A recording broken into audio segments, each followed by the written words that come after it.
Pai, do Filho e do Espírito Santo. Amém. Ave Maria, cheia de graça, o Senhor é convosco. Bendita sois vós entre as mulheres, e bendito é o fruto do vosso ventre, Jesus. Santa Maria, Mãe de Deus, rogai por nós, pecadores, agora e na hora de nossa morte. Amém. Auxílio dos cristãos, rogai por nós. Em nome do Pai, do Filho e do Espírito Santo. Amém. Bom, hoje nós vamos começar uma série, né, sobre a Revolução Francesa. Evidentemente não dá para esgotar o assunto em 4 aulas, né? A quantidade de informação é tão grande que eu fiquei até pensando antes dessa aula começar qual é a abordagem que eu ia adotar para poder falar com o máximo de celeridade, porque realmente é muita coisa para passar para vocês, entendeu? O nosso foco aqui, evidentemente, vai ser, como isso é um centro cultural católico, vai ser o papel da Revolução na perseguição à Igreja Católica, né? É difícil nós começarmos isso sem dar antes uma introdução e falar quais são os fatos que estão antes da Revolução Francesa, que antecedem e que a preparam, né? E aqui não cabe fazer um quadro sociológico, né, a moda marxista, de tentar mostrar qual era a dinâmica entre as classes e o modo de produção. Nada disso pode explicar a Revolução Francesa. Foi um dos eventos fundamentais, né, do nosso período contemporâneo, dos últimos séculos. E a questão que se põe diante de nós é o seguinte: se a Revolução Francesa foi, como muitos consideram, um modelo de revolução burguesa, porque praticamente não havia nenhum burguês envolvido nela, né? Talvez com exceção do Necker, que não esteve diretamente envolvido, mas que aderiu, né, mais tarde ao governo revolucionário da monarquia constitucional, que foi a primeira fase da Revolução. Como pode uma revolução burguesa sem nenhum burguês, né, e sem praticamente nenhum dos ideais e dos valores que são geralmente propagados pela burguesia?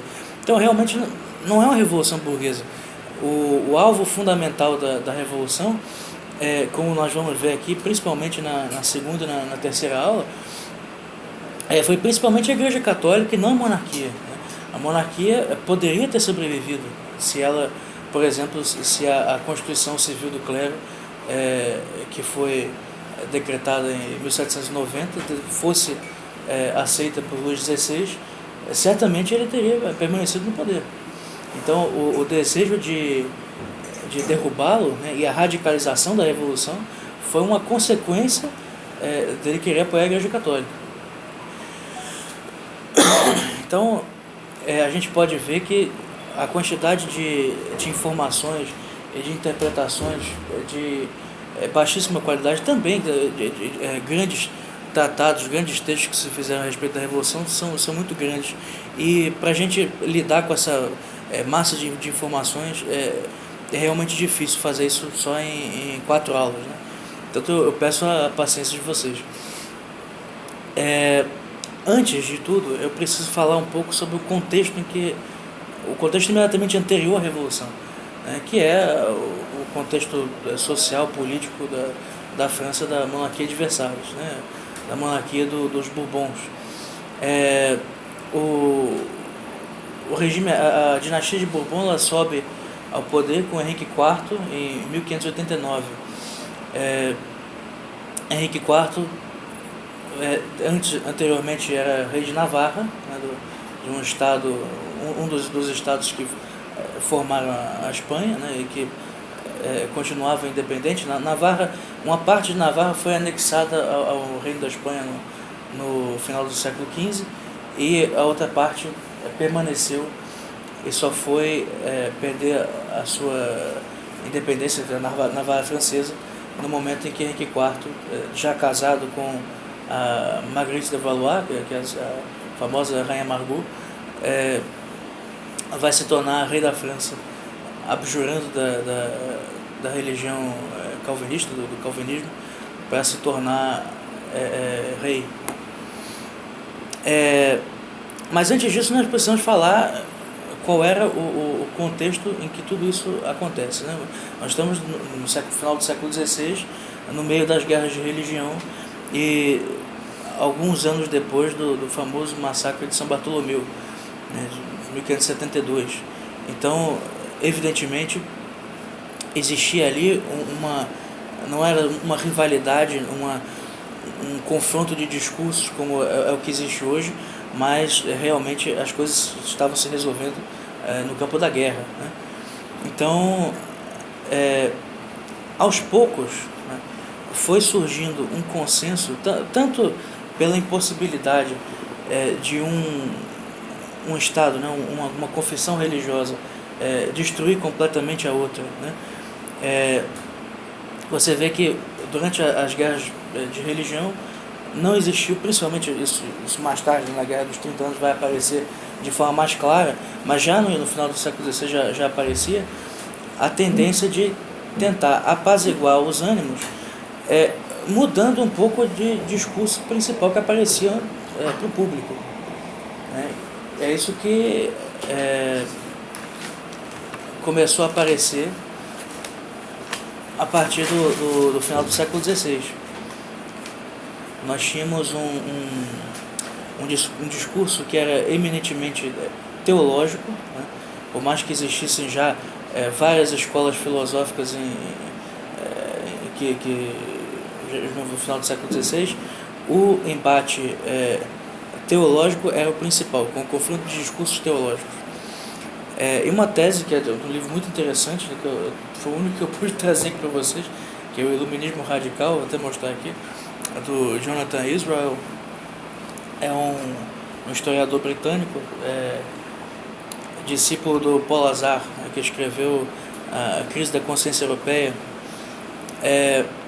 Ele vai mostrar nesse livro que o que começou a acontecer nesse período, né, com o fim das guerras de religião do século XVI, do período já propriamente da Contra-Reforma, foi cada vez mais a substituição do discurso teológico anterior por um discurso filosófico, um embate das escolas filosóficas. Isso por vários motivos, né? A gente pode elencar mais ou menos umas 4 tendências que existiam na filosofia, nos filósofos chamados moderados, né, que já são pré-iluministas, e podemos colocar uma corrente como a corrente mais radical. Existiam principalmente os cartesianos, a corrente que foram seguidos por Malebranche, mais tarde na França. Existia a corrente de Leibniz e Wolff. Existia uma corrente inglesa, né, dos empiristas ingleses, que culminam em John Locke, mais tarde em Hume. E a quarta corrente, quer dizer, exatamente, existia uma quarta corrente dos iluministas mais radicais, que é aquele que o autor desse livro vai dizer que foram os principais responsáveis pela transmissão das ideias a partir das lojas maçônicas e dos clubes de debate que foram fomentados também pela maçonaria. É o discurso que vai predominar no que vai desembocar, no fim das contas, na Revolução Francesa, que é o iluminismo radical, são os espinosistas, né? A filosofia de Spinoza, como já dizia o padre Massillon, né, foi usada muitas vezes. Massillon foi bispo, inclusive, e um grande orador francês. Ela foi usada por muitos como um subterfúgio para fugirem a necessidade de um Deus revelado, né, e tentar criar uma espécie de religião natural, o culto da razão e, no fim das contas, o culto do próprio homem, que atendia imensamente aos interesses da maçonaria, né? Então, o que nós observamos desde o início é que essa corrente radical, por mais que ela não apareça tanto na história, né, ela vai ser a que vai ter um sucesso maior a longo prazo dentro desses clubes de debate. Nós conhecemos, sobretudo, os filósofos, né, da corrente moderada principal, né, o iluminismo francês, o Voltaire, o Rousseau, Diderot, D'Alembert, etc. Mas essas figuras, por mais que tivessem um pensamento que tenha tido uma influência maior sobre as classes letradas, nos grupos revolucionários a influência maior foi do espinosismo e de uma filosofia mais baixa. Esses espinosistas, eles são descendentes também intelectualmente de um grupo antigo, já do tempo da Renascença, que se autodenominavam os libertinos eruditos. Libertinos eruditos eram pessoas que se dedicavam à leitura dos materialistas antigos, né, Demócrito, de Epicuro, Lucrécio, etc., e que tinham uma visão extremamente pessimista metafisicamente, né, e pregavam uma espécie de hedonismo materialista, de maneira geral. E essas correntes, né, aos poucos foram adquirindo um discurso unificado, né, através da filosofia de Spinoza, principalmente, foi o vetor principal.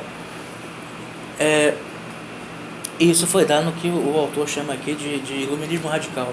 No momento em que essa filosofia aparece pela primeira vez em público, ela gera um alvoroço muito grande. O próprio cartesianismo, né, o próprio René Descartes, quando morre, ele tinha nos seus últimos anos, seus últimos meses de vida, na verdade, servido a rainha Cristina da Suécia.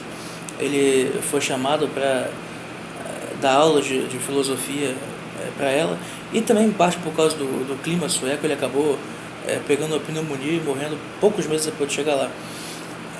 Mas a sua principal atividade tinha sido na Holanda, né? O Descartes era francês, era católico, mas trabalhou sobretudo na Holanda. E assim que ele morre, as universidades holandesas, né, com aquela obra completamente diferente, com um estilo, um discurso, uma forma de filosofar tão diferente do que eles estavam acostumados, foi evidentemente um choque muito grande.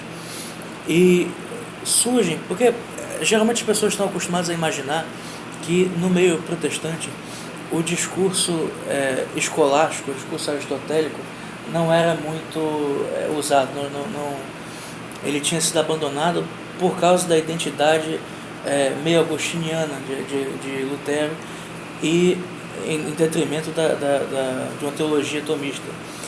Mas isso é verdade só parcialmente. Por mais que Santo Tomás de Aquino tenha sido abolido, no meio protestante a forma de expor, né, o dogma religioso e a forma de empreender essas discussões teológicas era sobretudo da linguagem escolástica, da linguagem escolástica. E também o aristotelismo, né, a forma de você interpretar, por exemplo, os fenômenos da natureza, tudo isso, os instrumentos, né, a linguagem de que se dispunha, e que pode não ser mais adequada em certas coisas, mas filosoficamente, teologicamente principalmente, é mais eficiente, é a linguagem da escolástica. E no momento em que existe uma substituição de discurso, porque é principalmente isso, né, a filosofia cartesiana e a filosofia de Spinoza e todas essas pequenas escolas filosóficas que começam a surgir, mais do que uma evolução propriamente dita, ou mesmo uma involução, elas são mais uma mudança de discurso, elas são uma mudança de clave. Quer dizer, você tem cada vez mais uma ênfase na experiência individual, um apelo ao estilo, né, um apelo retórico, por assim dizer, um gosto por certos argumentos abstratos que imitam situações ideais, né? É nesse período também que vai surgir o contratualismo, né? no que vai ser no futuro as ciências sociais, a filosofia social. E tudo isso aí é uma forma de você dizer as coisas muito nova. né? E como toda coisa muito nova, ela não tem a vantagem da experiência, ela não tinha ainda constituído nenhuma tradição. E as discussões, elas evidentemente desceram de nível, mas o principal foi a confusão geral que se criou com isso, né? Na Holanda aparece um professor de teologia chamado Gisbertus Viticus, né, que vai tentar interpretar teologicamente a filosofia de Descartes, e dentro do meio protestante, da Universidade de Leiden, lá na Holanda. E ele vai dar uma ressonância teológica completamente diferente à filosofia de René Descartes, saindo não só da ortodoxia católica, mas, de certa maneira, negando a autoridade das Escrituras. Ele dizia que não negava, ele dizia que a Escritura falava ela era revelada por Deus, mas ela falava com uma linguagem que era adequada para a ignorância humana. Então, o homem, no seu estado primitivo de ignorância, ele precisava de certas imagens que estavam presentes na Bíblia, mas que não eram realmente descrições científicas, né? Seriam símbolos, mas símbolos próprios do homem ignorante, né? Qualquer semelhança com a exegese bíblica que se faz hoje, né, não é mera coincidência. Então, todos esses exegetas modernos têm uma formação principalmente iluminista, né? E ele vai, evidentemente, ter muitos adversários, mas, no fim das contas, o discurso dele, se perde na universidade, vai ganhar as cortes europeias. E essa é uma outra diferença fundamental. Se o discurso escolástico está presente, sobretudo na universidade medieval e entre classes, por assim dizer, que eram profissionais, né, de intelectuais profissionais, na modernidade ela passa a servir interesses de uma classe aristocrática, né? Ela entra, já aparece a figura do intelectual palaciano, que é bastante diferente, que começa ainda na Renascença, né, com o cultivo das letras, mas quando eles decidem filosofar de maneira totalmente independente da academia, isso intelectualmente é um desastre, né? Mas é um desastre que politicamente teve as suas vantagens. Então isso aí seria uma espécie de pré-iluminismo, né? O mecanicismo cartesiano, que vai ter as suas interpretações teológicas. Você tem o contratualismo nascente, ao mesmo tempo você tem diversas escolas que vão debater temas do que hoje se chama teoria do conhecimento, a escola racionalista, a escola empirista, e que evidentemente não vão chegar a lugar nenhum, partem de experiências idealizadas que não refletem absolutamente nada da nossa existência concreta, da nossa vida, e montam argumentos abstratos em cima disso, né? Passa a impressão de que existia talvez algo presente na própria sociedade aristocrática, que é uma sociedade muito cheia de pompa e de ritos e de artificialidade, no fundo. Essa artificialidade se reflete um pouco no tipo de argumento e na forma de filosofar desses pensadores do século XVII e início do XVIII. Tudo feito com base em experiências imaginárias.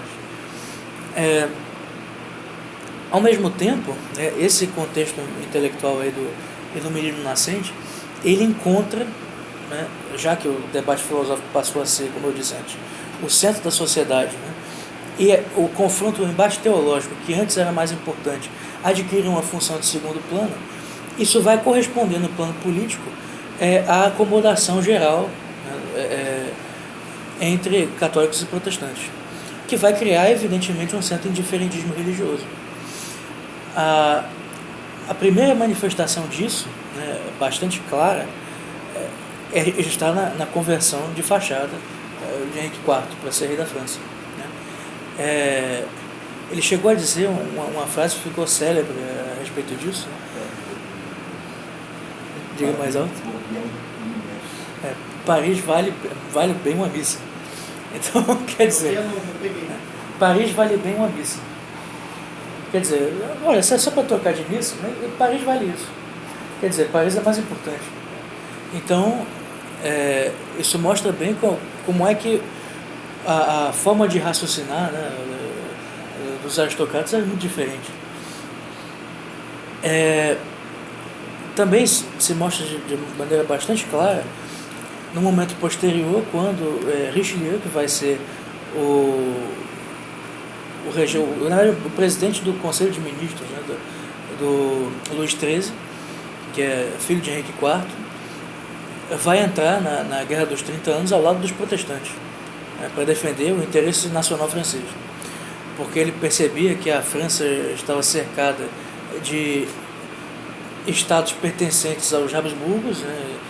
A França tem a fronteira ao sul com a Espanha, ao leste eles tinham o Franco Condado, ao norte os Países Baixos espanhóis, que é a Bélgica atual.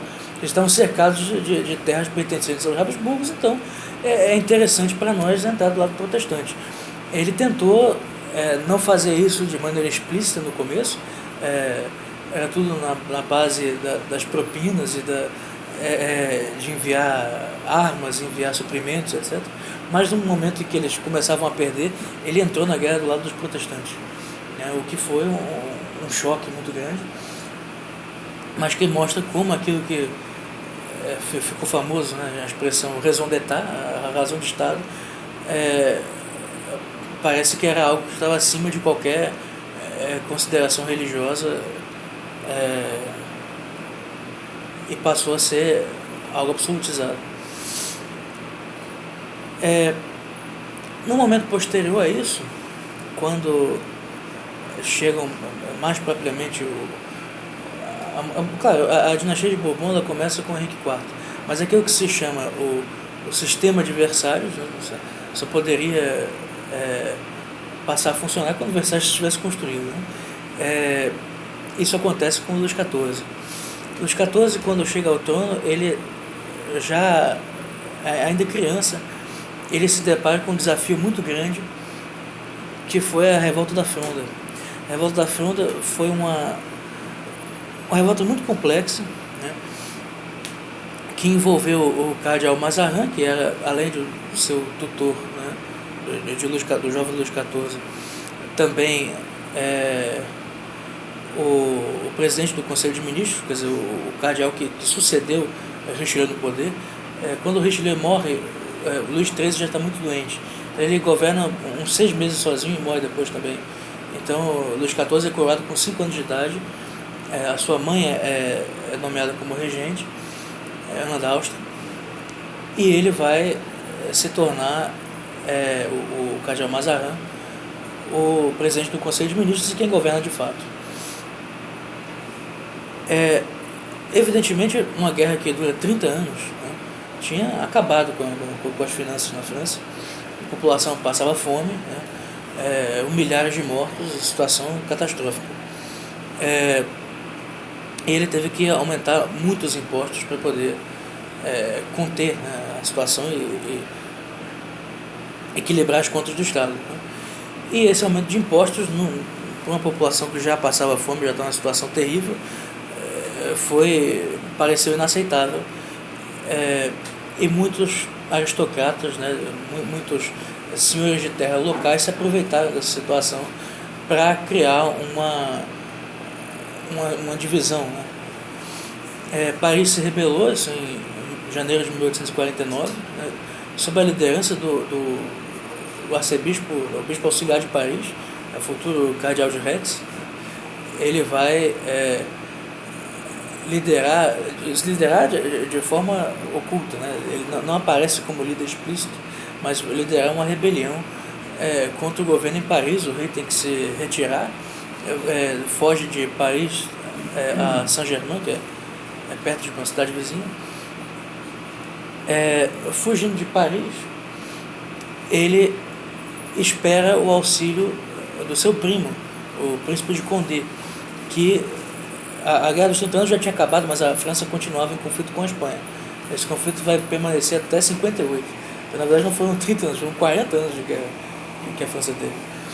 E ele tinha vencido algumas batalhas muito impressionantes, né? Batalha de Rocroi, de Lens, etc., que ficaram muito célebres na época. Ele era comparado a todos os grandes gênios militares da antiguidade. E quando ele chega, ele reprime a revolta com bastante facilidade. Só que, ao fazer isso, ele começa a exigir certas compensações do cardeal Mazarin que eram impossíveis, né? E como resultado disso, o Mazarin manda prendê-lo. E outros senhores locais decidem se rebelar contra ele. Inclusive o Duque de La Rochefoucauld, né, que mais tarde vai escrever seu famoso livro de Máximos, né, Máximos e Reflexões Diversas. O Duque de La Rochefoucauld tomou a cidade de Bordeaux durante esse período e se rebelou contra Mazarin. Mais tarde foi preso, foi perdoado pelo rei, mas foi o caos, né? A França ficou mergulhada nessa guerra civil, ao mesmo tempo que tinha uma guerra contra a Espanha, num período de 4 anos. Né? Só em 52 o Mazarin vai conseguir, ele chegou a fugir para a Alemanha, para a Colônia, imagina, e volta e consegue controlar a situação. O cardeal de Retz é preso. Da prisão ele foge, uma fuga espetacular que ele conta em suas memórias. Ele manda um dos seus criados distrair os guardas da prisão, disfarçados de vendedores de tapetes, né? E ele foge numa tirolesa da janela, uma coisa ridícula. Tinha um cavalo esperando por ele consegue atravessar a fronteira da Espanha e depois vai a Roma, onde pouco tempo depois o Papa morre. Ele participa do conclave e quase é eleito Papa, né? Pouco tempo depois. É uma dessas vidas do século XVII, né? Que esse tipo de vida, né, de aventureiros que não tinham absolutamente nada para fazer, né, e decidiam tomar o mundo inteiro. Esse tipo realmente existia, né? Passavam por 300 cidades, se casavam com 800 mulheres, isso realmente existia, né? Enganavam todo mundo, roubavam pessoas, tomavam castelos depois que caíam. Isso aconteceu muito. Mas, enfim, eu falava da Fronda. Então, nesse momento, depois, a partir da revolta da Fronda, da derrota da Fronda, o jovem Luís XIV decide centralizar mais a França politicamente por uma manobra bastante arriscada e que, embora tenha sucesso imediato, vai trazer certas consequências negativas que vão, no fundo, culminar na situação catastrófica da França pré-revolucionária. Ele decide, né, construir Versalhes, construir um palácio gigantesco com 700 quartos. Na época foi o maior palácio do mundo. Decide chamar toda a nobreza para viver com ele, né, e para, na verdade, sem participar das decisões principais, viver uma vida de dissipação, de festa. Basicamente a ideia era essa, realmente seduzir a nobreza, né, fazendo-os abandonar qualquer pretensão de poder local, para que a França não se dividisse, né, e não existisse de novo a tentação de uma nova Fronda. Ele decide unificar a França sob e é aí que surge o regime de Versalhes. Esse regime custava muito caro. Durante o período final do governo de Luís XIV, 1/4 do PIB francês era gasto só em Versalhes, né? Isso é muita coisa. Então, evidentemente, isso é uma coisa insustentável, né? E uma outra consequência, além da econômica, né, é também a social, porque a nobreza se tornou uma classe de inúteis, né, de pessoas que viviam para festejar, viviam para gastar dinheiro, viviam por prazer e que não tinham mais nada para fazer. A nobreza anteriormente ela se forma no campo militar.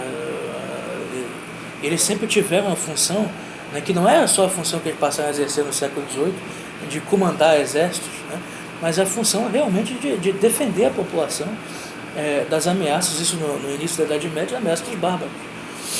Então, uma nobreza que se forma no campo da guerra, que tem todos os seus valores, os seus símbolos, né, o seu código de cavalaria, etc., baseado nisso, né, no momento em que ela perde essa função, ela fica totalmente ociosa, né, e passam a ser vistos como um bando de desocupados que gastam um quarto do PIB francês.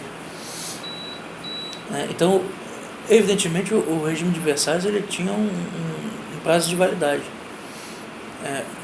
A Revolução, várias vezes, ela quase estourou antes, né? Assim que morre Luís XIV, alguns anos depois, acontece um princípio de rebelião durante a regência. Foram duas regências depois de Luís XIV. A primeira foi do Duque de Orleans e depois do Cardeal Fleury, né? O Cardeal Fleury foi o primeiro a condenar formalmente a maçonaria, né? Antes do Papa, ele se antecipou e já a condenou na França. E também ele foi o tutor de Luís XV, né? Já se tinha tornado uma tradição na França você ter governantes praticamente formados, né? Criados por cardeais, que exerciam sempre a função de chefe do Conselho de Ministros e que, na prática, embora não fossem regentes nomeados, eram eles que governavam. E durante esse período estourou uma revolta que quase iniciou uma revolução, foi sufocada. Mais tarde, durante o reinado de Luís XV, houve também uma revolta sempre motivada, uma motivação frequentemente religiosa, né? Porque por mais que os intelectuais, né, já nesse período fossem todos iluministas, né, e sob a influência desses ideais que mais tarde serão, né, liberté, égalité, fraternité, isso não aconteceu com o povo era muito católico. Então, frequentemente, os próprios iluministas usavam, né, e movimentos revolucionários ligados à maçonaria e esse iluminismo radical subterrâneo, eles usavam o discurso moralista religioso, né, que encontrava mais eco no povo, para poder gerar uma rebelião.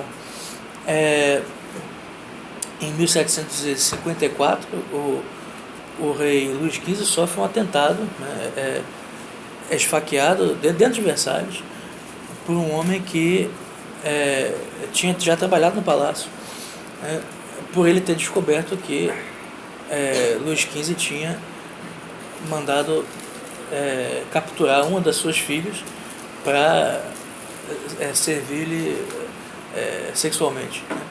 Luís XV fazia muito isso. A sua principal amante, Madame de Pompadour, que era frígida, né, apesar de ter sido amante dele durante alguns anos, se tornou, né, praticamente governante da França. Luís XV era um homem muito fraco, né, um homem com um temperamento melancólico, e que, na verdade, queria que outros governassem por ele. E o que ele decide fazer é colocar a sua amante, que parecia uma mulher muito mais astuta, muito mais inteligente para os negócios do que ele a coloca no poder praticamente. E para que isso se completasse, né, ela decide construir uma espécie de, eu não vou nem dizer o que, para Luís XV, né, chamado Parc aux Cerfs, né, onde Luís XV vai ser servido sexualmente por mocinhas que eram capturadas na rua, né?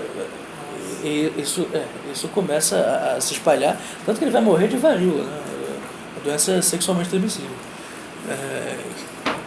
Várias vezes ele pegou doenças sexualmente transmissíveis, esteve para morrer. No momento da morte, ele fazia que se convertia, mandava expulsar de Versalhes todas as suas amantes, e logo depois que ficava bom, ele esquecia tudo isso de novo. Isso aconteceu várias vezes. né? Na última não deu muito certo, mas é impressionante, é impressionante. Não, as lendas sobre Luiz XV são impressionantes. É, chegaram a dizer que ele, quando estava com um amante e uma criada para despi-la, né, você sabe que os vestidos naquele tempo eram muito complexos. Você tinha um espartilho, tinha várias peças. Enquanto a criada tirava a roupa da sua amante, ele não se aguentava e também ficava com a criada, entendeu? Porque não dava tempo. É uma coisa impressionante.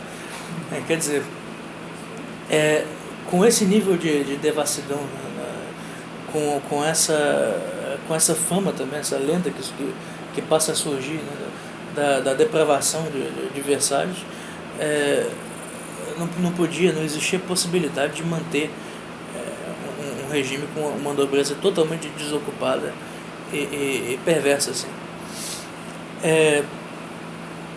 Para também aumentar ainda mais a tensão, né, no momento em que Luís XV morre, né, o seu filho já tinha morrido poucos anos antes, né, assume o poder o seu neto, Luís XVI. Luís XVI vai ser coroado às vésperas de completar 20 anos.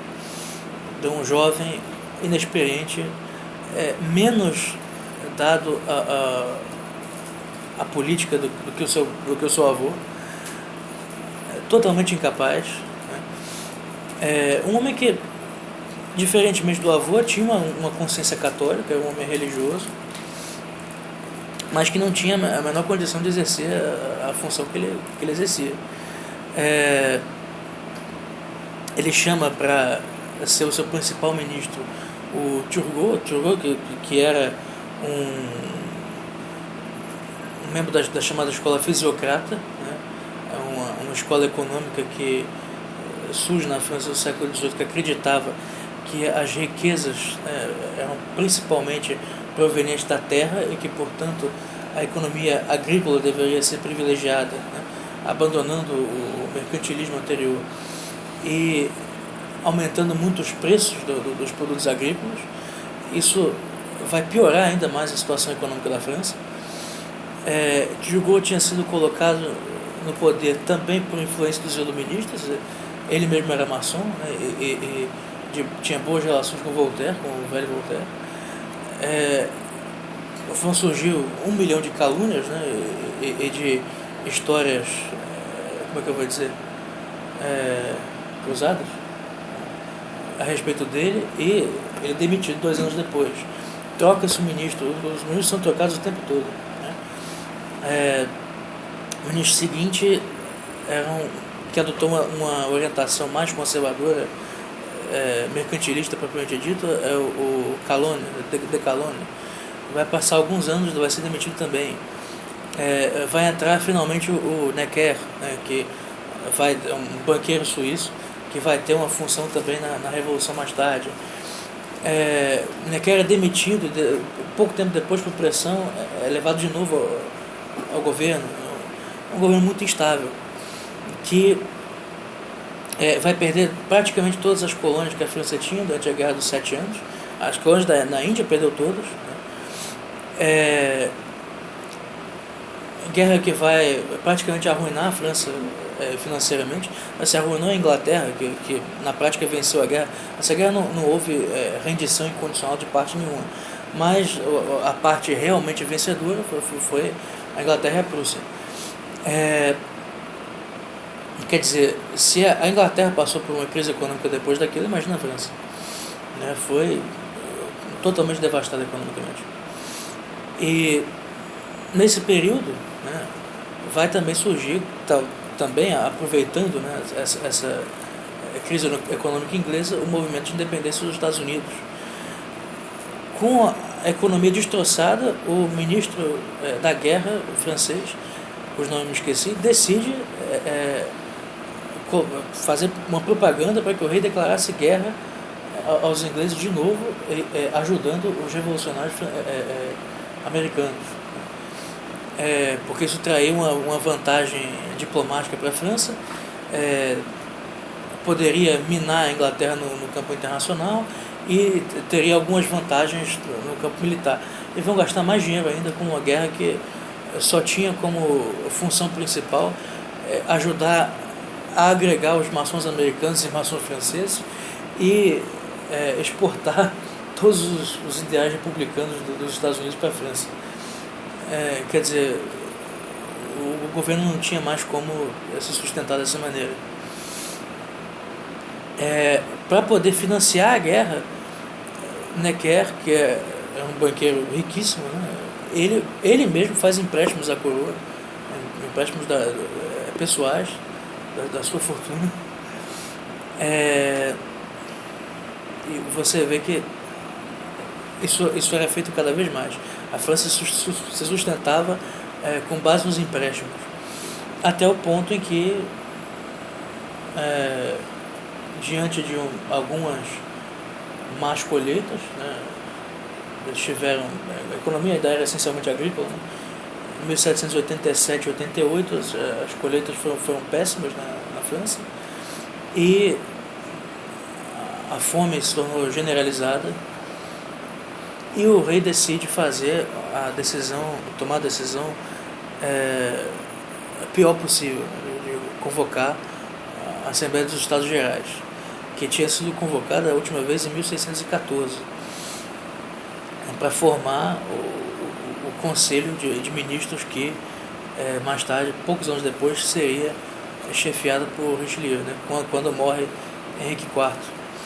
Henrique IV também, curiosamente, vai morrer também com uma facada, né, assim como tentaram matar Luís XV com uma facada também, de aparentemente um homem que se dizia católico, revoltado, Ravaillac, né, revoltado com um protestante ter subido ao trono com uma conversão de fachada. E depois disso eles vão chamar a Assembleia dos Estados Gerais para compor um novo governo. E essa Assembleia não tinha sido chamada desde então. E em dezembro, eu creio que em dezembro de 1788, Luís XVI decide convocar os Estados Gerais, que eram compostos da seguinte forma: você tinha representantes dos chamados 3 estados, né? Primeiro estado eclesiástico, segundo estado a nobreza, terceiro estado o povo, né?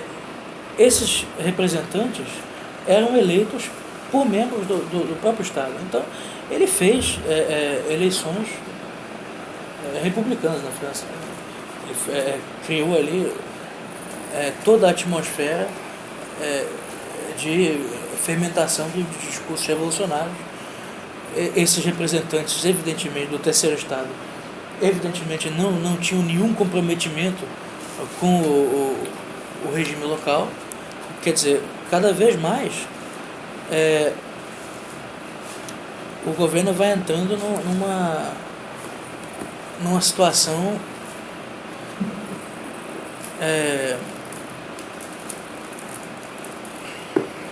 insustentável.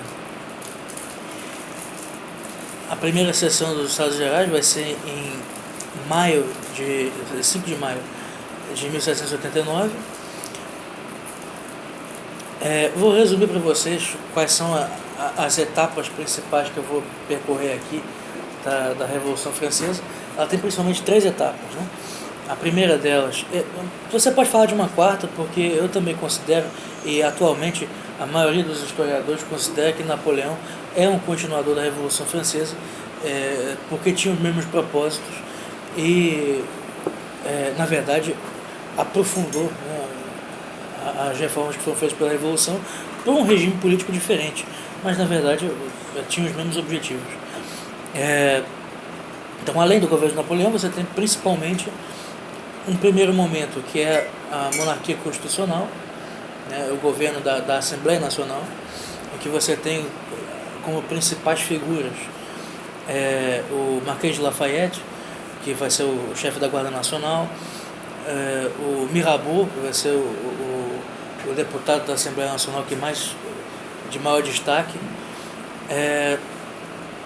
Você vai ter, num segundo momento, né, uma radicalização da Revolução com a subida dos jacobinos ao poder em 1792, no momento em que a França é invadida por potências estrangeiras e entra em guerra, né, com a Áustria e a Prússia inicialmente, depois vai se formar uma grande aliança contra a França revolucionária. Durante esse período ela vai anexar todos os territórios que vão até o Rio Reno, né, pegando então parte de alguns estados alemães, pegando os Países Baixos austríacos, que naquele momento já a Bélgica não pertencia mais à Espanha, pertencia à Áustria. Isso foi por ocasião da Guerra de Sucessão Espanhola. Os Países Baixos passaram a ser uma posse austríaca e não espanhola. Então, nesse momento, você tem o chamado terror, né? A aplicação na prática da Constituição Civil do Clero, que colocou o clero francês de joelhos, né? Não todo, porque metade do clero não aceitou, mas metade aceitou. Eles modificaram o rito, fizeram uma missa nova, uma missa diferente. E também obrigaram os padres e bispos, né, a prestarem juramento, né, ao governo revolucionário e à Constituição Civil. Fizeram eleições de padres e bispos, as coisas mais ridículas que você pode imaginar. Uma eleição para padre, eleição para bispo. Só quem votava eram os revolucionários, porque o católico não aceitava votar, então quem votava era o inimigo. Todos os padres que eram eleitos eram sempre inimigos da igreja.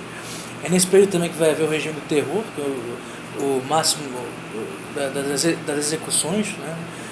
Paris chega a um momento em que tinha 300 execuções por dia, né? Numa cidade, uma única cidade, sob o regime de terror do Robespierre.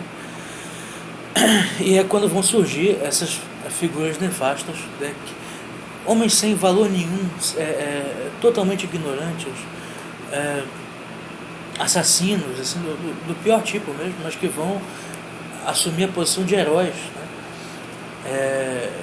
Tudo que é de pior que você pode imaginar floresce, né? Que vão ser os principais líderes, né? O Robespierre, que era presidente do Comitê de Salvação Pública, que atuava também com a polícia secreta. O Georges Danton, que vai ser ministro da Justiça do governo, e a figura naquele momento mais popular do regime revolucionário, da Convenção Nacional, né? É um regime republicano já. Saint-Just, que vai ser também membro do Comitê de Salvação Pública e que antes disso já tinha participado de revoluções, de morticínios no campo, né? É nesse período também que vai acontecer a revolta da Vendée, né? Uma rebelião católica, né? Contra o regime revolucionário, onde a população vendéana vai ser massacrada, vão morrer centenas de milhares de pessoas. E é o período, por assim dizer, mais célebre da Revolução, né? Quando o rei vai ser decapitado, né? E a sua esposa também, Maria Antonieta, seu filho, que seria Luís XVII, e chegou a ser porque o irmão dele, quando foi coroado, assumiu o título de Luís XVIII, em respeito a Luís XVII, que tinha morrido na prisão, provavelmente sob maus tratos. A Luís XVI, ele não deixou herdeiro homem, né? Os seus dois irmãos mais novos assumiram o trono na restauração. O Luís Stanislas, que antes tinha sido conde de Provença, né? Assumiu com Luís XVIII, também não deixou herdeiros. Com a sua morte, Carlos X, o antigo conde d'Artois, vai ser o rei da França, que é o último rei da linha legitimista, né, Bourbon. Vai ser retirado do poder por uma revolução que vai colocar os Orleans no poder. A dinastia de Orleans sempre conspirou contra o trono desde o início. Já na Revolta da Fronda, Gaston d'Orléans também conspirou várias vezes contra Luís XIV. Já tinha conspirado contra o seu irmão, Luís XIII. Durante o governo também regencial posterior a Luís XIV, o Duque de Orleans também vai participar de conspirações para tentar assumir o poder absoluto, né? Ele que já era regente.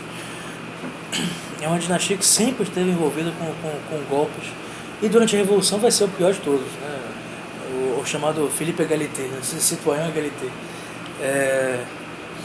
que vai aderir à Revolução Francesa na sua linha mais radical, no jacobino, tentando assumir de alguma maneira as rédeas da Revolução e fazê-la funcionar a seu serviço, né?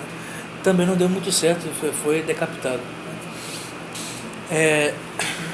Com o regime do terror chegando, né, ao seu ápice, a situação também insustentável, porque a França estava em guerra ao mesmo tempo em que a situação econômica não tinha sido resolvida, e execuções em massa, um regime de pânico geral. Também vai haver uma nova revolução que vai tirar os jacobinos do poder, isso no mês de Thermidor, né, a reação thermidoriana, em 1795, né, 94, né, o Robespierre vai ser guilhotinado, logo depois de ter tentado suicídio. A prefeitura de Paris é invadida, onde ele tentou se aquartelar. Ele tenta se suicidar, não consegue, o tiro sai de raspão, atinge o queixo dele, e ele é executado no dia seguinte, junto com o Saint-Just. E no momento seguinte forma-se o governo do Diretório, um governo também revolucionário, mas de uma orientação um pouco menos radical. Eles vão passar o poder para 3 cônsules, um dos quais vai ser Napoleão Bonaparte, que mais tarde vai dar um novo golpe e vai instituir uma monarquia nova, né? O império, vai se tornar imperador. Na condição de imperador, ele vai promover uma mudança geral na forma como se constitui a nobreza, vai criar uma nobreza sem laços sanguíneos, né, só por decreto, por nomeação, com títulos comprados, né, como fazem também os ingleses até hoje. E isso para dar para vocês uma ideia também da instabilidade que vai surgir com o governo revolucionário. Ao longo do século XIX, né, um país que antes tinha um regime estável, né, de séculos, de mais de um milênio que tinha a monarquia francesa, vai mudar de regime praticamente a cada década. Vai surgir a monarquia de julho, em 1830, em 1848 vai haver uma outra revolução republicana. 2 anos depois, a primeira eleição que essa revolução, que esse governo republicano vai ter, vão eleger Luís Bonaparte, vai dar um golpe, vai se proclamar imperador também, o título Napoleão III.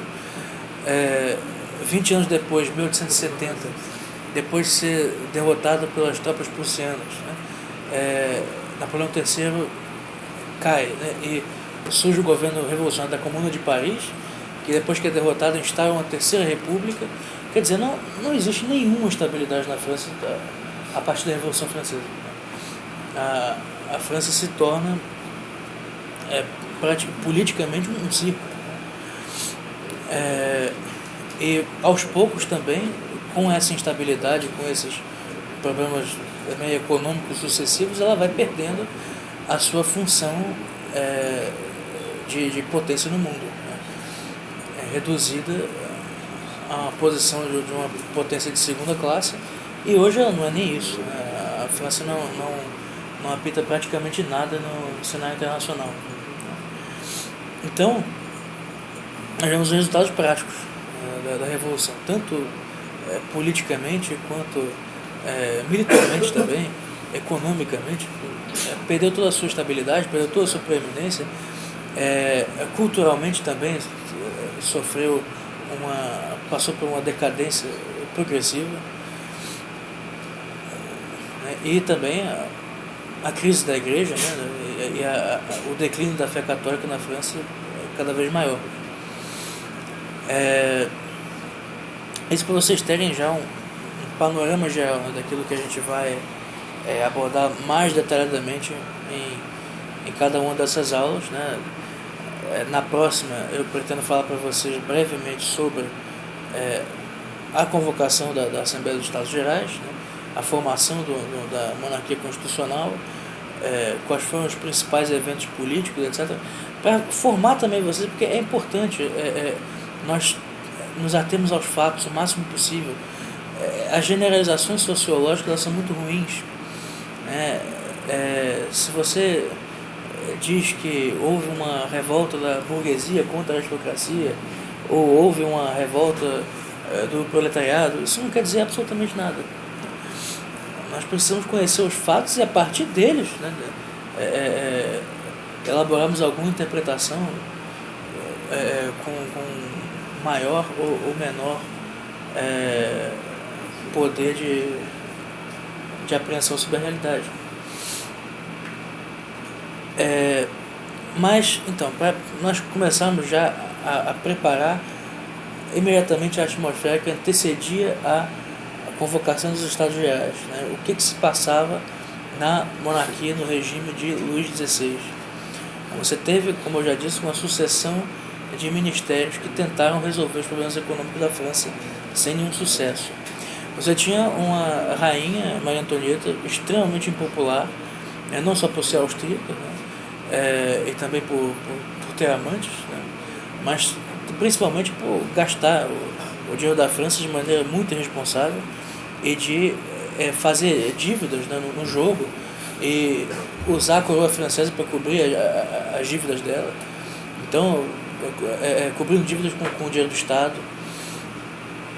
Houve vários incidentes, vários escândalos que envolveram Maria Antonieta, a ponto dela começar a ser chamada, né, de Madame Scandale, né? Madame Escândalo, porque cada ocasião, cada oportunidade que existia de manchar um pouco a reputação da monarquia, ela manchava. Inclusive em alguns incidentes em que ela era inocente, né? Um caso muito famoso de um colar de diamantes caríssimo, que tinha custado mais de, não sei o valor, mas tinha custado milhões, que tinha sido feito a pedido do cardeal de Rohan. Nesse período era muito comum usar os estados, as monarquias europeias tinham certa ingerência mesmo. Algumas eram ingerências mais tradicionais, outras menos, mas tinham uma certa ingerência sobre os bispos, né, e a igreja dentro dos seus estados. E pediram para o cardeal de Rohan, que era o embaixador na França, da França na corte de Viena, para que retornasse à França e se tornasse cardeal. Naquela época ele era bispo, para que ele fosse feito cardeal. Foi feito cardeal na própria França. E quando esteve presente, ele se apaixonou perdidamente pela rainha, pela Maria Antonieta, que o desprezava solenemente, a ponto de pedir, por tanta figura dele ser desagradável, que ele perdesse a função de embaixador, e perdeu. Para tentar de alguma maneira melhorar a relação entre os dois, ele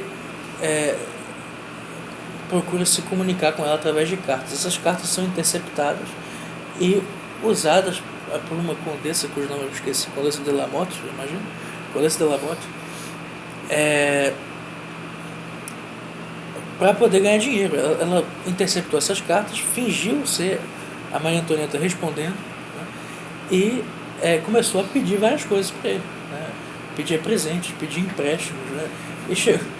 E chegou a pedir esse colar que custou milhões, né? O qual ele manda fazer, né? E combina um local em que ele pudesse entregar o colar para ela. E quando ele vai entregar o colar, ele é assaltado. Ela leva um colar. O colar é vendido por essa condessa, né? E a culpa cai toda na coroa, porque a conta do colar vai chegar para Luís XVI, né? E quem encomendou o colar foi a rainha. Então, uma coisa horrorosa. O cardeal João vai ser preso. Na prisão ele vai defender sua inocência e contar a história toda como aconteceu. Vai ser inocentado, mas a história foi esclarecida, mas a reputação da coroa já não existia mais, né? E uma série de escândalos assim também, né? Maria Antonieta também ficou amante de um oficial sueco durante uma visita que ele faz a Versalhes. Quer dizer, uma situação realmente ridícula, né? Tirando também, então, além dessa imagem extremamente prejudicada por conta da rainha Maria Antonieta, né? Por conta das crises econômicas contínuas que a França passava, você ainda tinha o boicote que vinha dos clubes de debates, né, que foram formados principalmente pela maçonaria. E isso é importante dizer, a maçonaria teve um papel fundamental na Revolução Francesa. Ainda não é totalmente conhecido, né, o papel que ela teve, evidentemente porque uma organização que, por mais que não seja secreta, né, mantém para si vários documentos, mantém para si vários dos objetivos últimos, né, que ela tem na sociedade. Evidentemente é um pouco difícil a gente dizer até que ponto, né, a extensão disso. Mas, para vocês terem uma ideia, né, em 1789 existiam 120 lojas maçônicas só em Paris. Quer dizer, uma proliferação que em poucas décadas, né, conseguiram chegar a esse número. E a maçonaria vai, sim, não quero soar como teórico da conspiração, mas boa parte dos acontecimentos políticos do século XIX vão ser motivados pela maçonaria. Pelo menos as unificações da Itália e da Alemanha foram, sem dúvida nenhuma, organizados, orquestrados, no caso da Itália, quase inteiramente pela maçonaria, e pela corrente mais radical, os Carbonari. Quer dizer, nós não podemos deixar de reconhecer a capacidade de organização e se não de articulação, e mesmo que não seja uma unificação de discurso, que realmente não havia, até hoje não há, existem várias correntes dentro da maçonaria, a capacidade de agregar esses discursos diferentes num projeto político, que é um fato realmente impressionante. E usando sempre esse discurso em dois andares, porque existia o iluminismo radical, né, como eu já disse para vocês, que é principalmente se alimentava principalmente da filosofia de Spinoza, do seu tratado teológico político, e ao mesmo tempo existia um iluminismo moderado oficial, que é aquele que, a partir da segunda metade do século XVIII, um pouco antes, a partir de meados do século XVIII, vai aparecer como o grande discurso iluminista. Você vai ter figuras como Voltaire, como Diderot. Diderot, que por mais que não fosse um radical, no discurso dele não diferia de praticamente nada em relação aos jacobinos mais radicais que foram surgir depois. O seu romance La Religiosa, a Religiosa, que é uma história inventada, mas que ele vendeu a ideia como se fosse uma história factual, porque é inspirada realmente na história real, mas que ele mudou completamente para fazer uma propaganda anticatólica, aquilo gerou uma série de apostasias, né, dentre os seus leitores, pessoas que enviavam cartas a ele, dizendo que tinham abandonado a Igreja Católica depois de ler esse romance. E ele dizia aos seus amigos que ele, o termo que ele usava, estourava de rir quando eu via isso, de felicidade, né, as pessoas terem apostatado. Um canalha, sem dúvida nenhuma. Vai organizar a enciclopédia que, longe de ser uma grande tentativa, é sempre anunciada assim, né, como a primeira tentativa de sistematizar o conhecimento humano. Não é nada disso. Se vocês façam isso, leiam o discurso do primeiro volume da enciclopédia, escrito por D'Alembert. É uma loucura. Leiam também é praticamente um manifesto revolucionário. Leiam os verbetes, né, da enciclopédia, que correspondem à metafísica, à escolástica. Escolástica é definida da seguinte maneira. Eu acho que o artigo não é de Voltaire, não. Eu me esqueci de quem é. Mas o discurso diz basicamente o seguinte, o verbete escolástico. Forma de discurso obscurantista presente na Idade Média, no momento em que o conhecimento humano ainda estava na sua fase de trevas, e que só lentamente, a partir da experiência, né, foi amadurecendo. Quer dizer, quando nós analisamos a obra desses filósofos a partir do século XVII, a partir de Descartes, nós vemos que eles não, de maneira nenhuma, responderam aos filósofos escolásticos. Eles simplesmente estavam falando outra coisa. Eles tinham uma outra linguagem, um estilo completamente diferente, reagiam a outros problemas, e esse discurso diferente começou a prevalecer. Mas é simplesmente um outro discurso. Foi muito mais uma mudança de discurso do que uma sequência de argumentos ou uma evolução do pensamento. Não houve evolução nenhuma. Né? Muito mais, se nós podemos falar, houve muito mais uma involução. Né? Mas enfim, você vê que até hoje, né, como o professor Pacha falava, os franceses reagem, por exemplo, em relação à ameaça islâmica, reagem sempre em termos, nos seguintes termos, como se fosse uma ameaça do obscurantismo religioso contra a civilização das luzes. E a civilização das luzes precisa reagir a isso, não perseguindo o Islã, coitado, porque o Islã, nós somos multiculturalistas, não podemos ser preconceituosos, né, contra uma cultura que nós não compreendemos, que tem uma outra linguagem, etc. Então nós vamos perseguir os cristãos. O que eles fazem é isso. Quanto mais os muçulmanos os atacam, mais eles criam leis que vão prejudicar o cristianismo. Quer dizer, que seria a única possibilidade de remédio, de reação contra isso. É justamente isso que eles vão perseguir.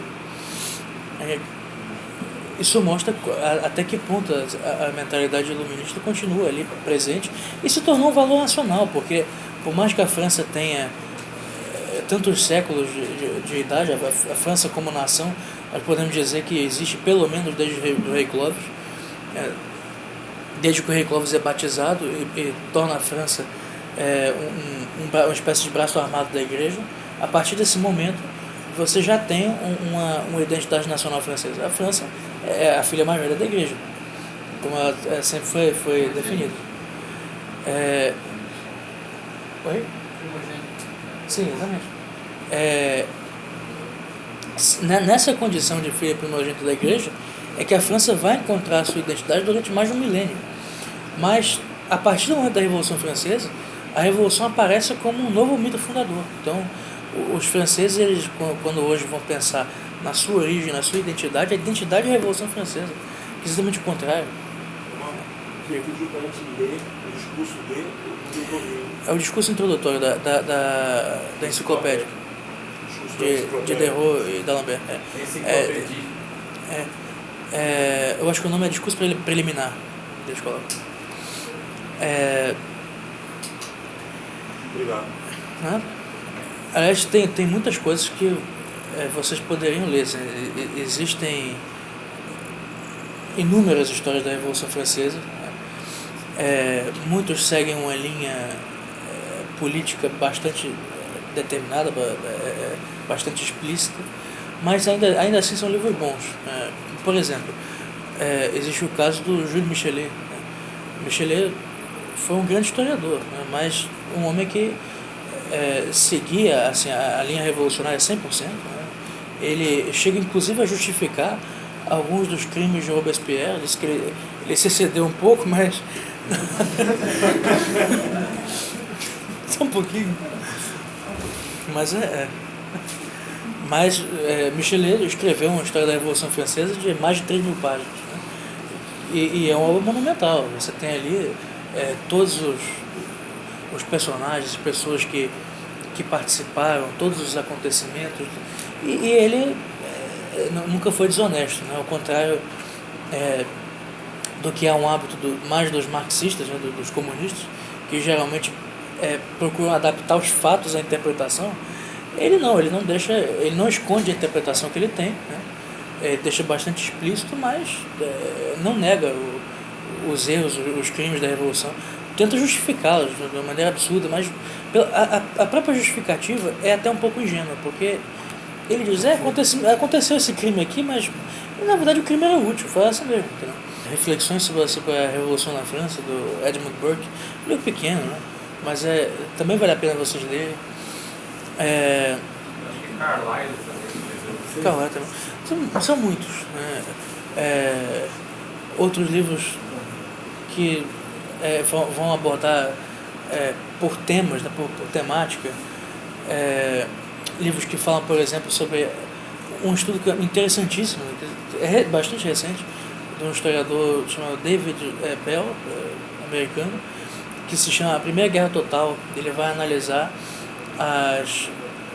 o surgimento da ideia de guerra total, né, de guerra que mobiliza toda a sociedade a partir da Revolução Francesa, como que ela vai transformar, a ideia da paz perpétua de Kant, né, a ideia de que você vai conseguir transfigurar completamente a sociedade, na verdade a ideia de criar um paraíso na Terra, que já estava implícita ali, porque existe uma imanentização das esperanças do ser humano, imanentização escatológica, como se diz, a ideia de criar um paraíso na Terra. Isso aos poucos vai deitando raízes tão profundas a partir do iluminismo, até o ponto em que uma guerra causada por uma invasão estrangeira, né, ela passa a ser uma guerra de expansão da Revolução e que vai incluir uma mobilização total da sociedade. É a primeira vez que existe um recrutamento em massa, né, levée en masse, vai acontecer na França revolucionária. Mais tarde as guerras napoleônicas vão fazer a mesma coisa. Quer dizer, é uma grande tentativa de você exportar, né, um modelo na verdade um modelo novo de civilização para esses países que eram invadidos. E esse tipo de esforço bélico nunca existiu antes, né? Uma guerra em que as mulheres, as crianças, todo um aparato de propaganda, tudo estava envolvido. Não existia setor da sociedade que não participasse da guerra. As guerras antes da Revolução, elas eram feitas entre aristocratas, basicamente, monarcas, que levavam seus exércitos para uma coisa chamada campo de batalha, né? No campo de batalha elas se confrontavam, eram exércitos pequenos, né? Que tinham todo um código de honra, um resquício ainda do código de cavalaria medieval, se enfrentavam, e depois do resultado da batalha não existia mais nenhum envolvimento da sociedade com isso. Então a maioria da população, claro que todos ficavam sabendo da guerra, mas não existia nenhuma, não existiam tantas consequências práticas assim. O surgimento de grandes traumas coletivos, né? E os próprios números, né, começam a crescer tanto. Isso tudo começa com a Revolução Francesa. Um outro livro recente, muito bom, traduzido, que vocês podem ler, sobre a Revolução Francesa, é do Max Gallo, na verdade é Max Gallo para você. O título é A Revolução Francesa, em 2 volumes, vocês podem ler. O livro tenta ser imparcial, isso é impossível realmente, mas o livro é muito bom. Existem muitos outros, né? Obras clássicas, né? como as que vocês mencionaram. Então, assim, o que não vai faltar, sim, um outro livro que é na verdade é uma história geral da França, né? Mas que tem o segundo volume, é praticamente inteiro sobre a Revolução Francesa, é do Jacques Banville, né? O livro se chama Histoire de France, História da França. Um outro é do Pierre Renouvin, a História das Relações Internacionais, um volume inteiro só sobre a Revolução Francesa e a perspectiva sobre a perspectiva das relações internacionais. Existem estudos excelentes. Tudo que aconteceu ali foi anotado, todos estavam muito conscientes de que surgia ali praticamente um novo modelo de humanidade, né? A diferença é que eles todos gostavam disso na época, né? Eles estavam muito empolgados com isso. 1790, por exemplo, quando houve, eu vou falar isso mais tarde para vocês, quando houve o primeiro aniversário da Revolução, né, e houve uma celebração gigantesca, né, existiam correspondentes do mundo inteiro, da Inglaterra, da Prússia, da Rússia, dos Estados italianos, que foram acompanhar as celebrações e fizeram todo um inventário daquilo que as pessoas, os próprios cidadãos mesmo, né, anotaram quais eram as expectativas deles, né, fizeram também todos os discursos, né, que eram pronunciados na Assembleia Nacional, foram registrados, né. Naquele tempo não se gravava a voz humana, mas os discursos eram todos registrados. Então vocês podem ter o material praticamente inesgotável.